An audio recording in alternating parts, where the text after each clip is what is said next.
Welcome to 5 Minutes in the Word, a daily devotional in the Word of God.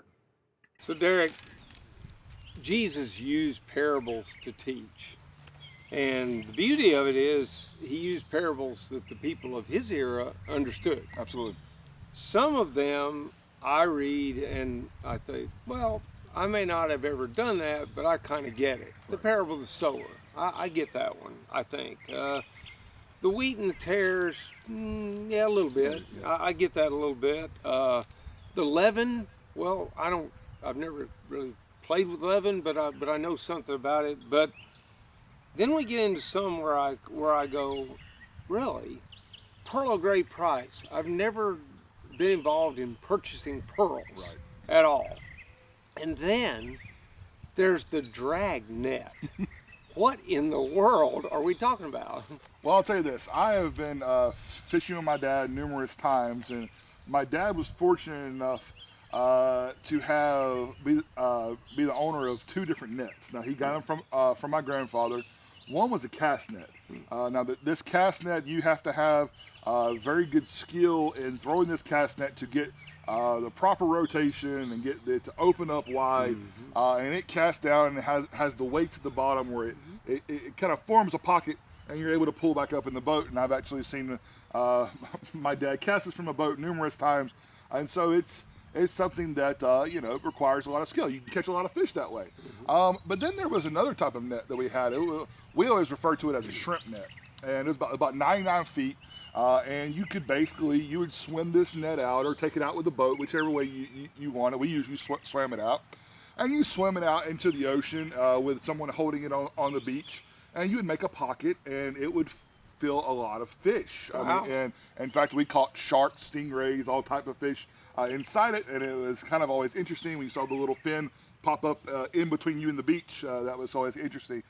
So those are the imageries that I get when I think about this particular parable. As I think about this net, and really for me, I think about the net that's more of like the big shrimp net that's got the drag net that is being dragged along the bottom of the sea to help gather these fish together. But here in Matthew chapter 13, looking at verses 47 and following, it says, "Again, the kingdom of heaven is like a net that was thrown into the sea and gathered fish of every kind." And so you're seeing this net is being used for catching fish, but this is also being compared to the kingdom of heaven. In fact, this chapter uses a lot of parables, they're kingdom parables, and talking about the kingdom. And it says fish of every kind. And so that sounds wonderful. That sounds great. You want to catch a bunch of different fish. But it says this in verse 48. "When it was full, men drew to shore, sat down and sorted the good into containers, but threw away the bad." And so I think we understand that. There are some fish you want to keep, some fish you don't. Some, don't make the cut because of their length or their weight or whatever. And so they're sorting the good from the bad. And so it'll be at the end of the age. The angels will come out and separate the evil from the righteous and throw them into the fiery furnace, in the place where there will be weeping and gnashing of teeth. And so now you're getting into something that you're kind of starting to see what this kingdom's really talking about here, because you're not talking about fish, not literal fish. You're talking about people, you're talking about souls. And you're talking about separating those that are good, that are bad, that are evil, that are righteous, that you're trying to separate these out.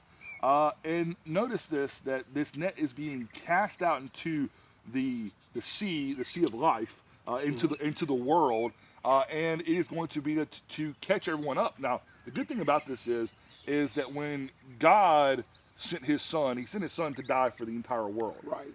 And so we all have the ability to fall under his net and his catch.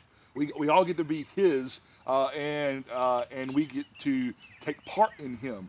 But what we want to be found is when that net is cast around us, when we want to be drawn in and be acceptable to him, be part of that catch that he wants to keep, and instead of that catch that he's tossing away, casting aside, and it's going to end up being just thrown out into the trash, and in this case, thrown into that fiery furnace or into hell.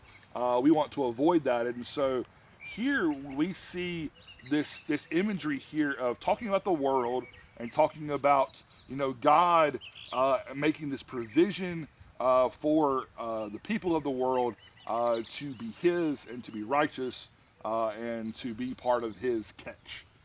Yeah, and I like the fact, and you picked up on it, that though at times the kingdom of heaven is just talking about the church, Right.